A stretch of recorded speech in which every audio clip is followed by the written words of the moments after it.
XTC the band? Yes. Is Also, 100% incredible. They're the most underrated band, I think, maybe in the world.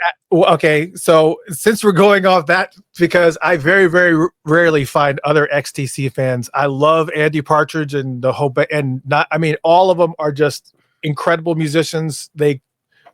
Favorite album, favorite XTC album. You asking me? Yeah.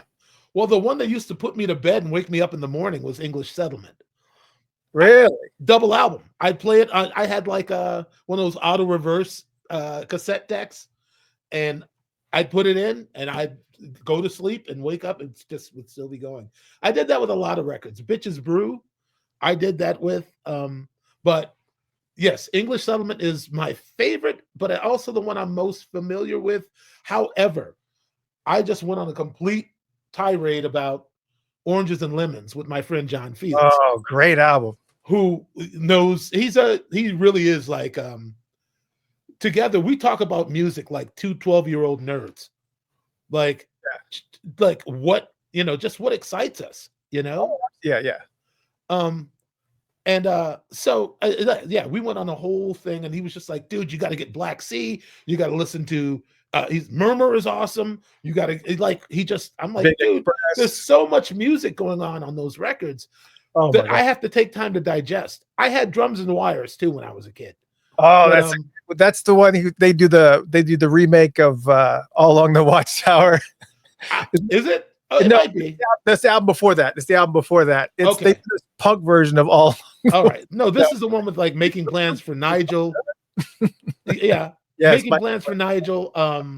Complicated Game, which is incredible. The drumming. I know you have to like that song because the drumming on that stutter. Have you heard Big Express? Big Express. Wake up. Yes. The train running low on Soul Cold gets me every freaking time. That album. Listen, we're boring our entire audience right now. Doesn't matter. We're okay. Have me back and we'll talk about XTC, dude. Actually, we should have my friend John Fields on with. We could geek out for at least a couple hours on those things, man. Such a good, and I was late to the XTC. Well, not late. I came into discovered XTC on Skylarking.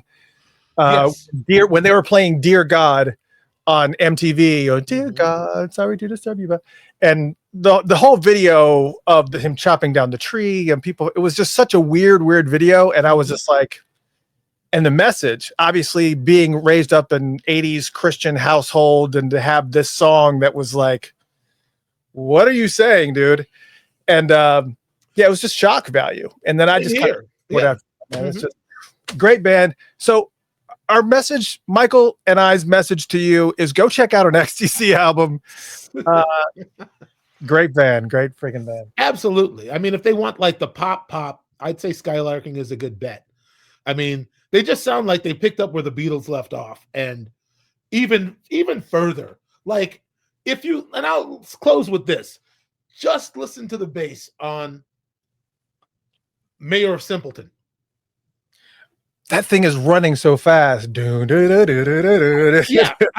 I mean, we talked about this. Me and John talked about this. Like, yeah, McCartney probably could do it, but would he actually like come up with something like that? And there's nothing simple about that song. The Mayor of Simpleton, there's nothing simple about that song. It sounds simple, but there's so much going on. Yeah. What a shame, man. XTC, I hear they don't even speak to each other anymore. Like, what? No, I didn't know that. They never made, any kind of real money in this business, and I guess the music is all they really had to bring them together.